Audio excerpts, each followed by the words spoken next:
The Independent Banking Commission, as far as I know, was set up as to investigate the problems with the financial crisis.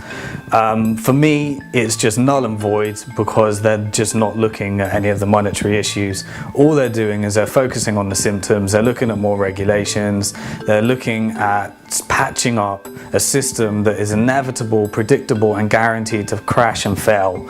And they're looking at how we can keep this system alive a little bit longer rather than looking at the real issue, which is a money issue. And really, I know that there were some submissions made by monetary reformers to the Independent Banking Commission, and they wrote it off as destructive. So to me, that really is an indication that they haven't really looked at the proposals properly.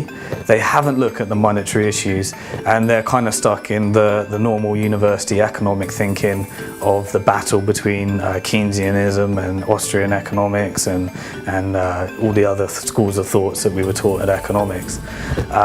And then combining that with what we've learned about how we can stop bankers being so greedy and the CEOs and the bonuses and just focusing on all the symptoms. But who really cares what the CEOs are paying themselves if they're not supplying our nation's money supply? Let them be. If they're greedy and they're paying too much, then their companies will go bust.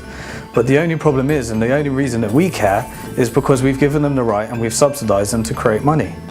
When the Independent Banking Commission say that the monetary reform is value destruction, it's clearly a misunderstanding of how the reforms will actually work.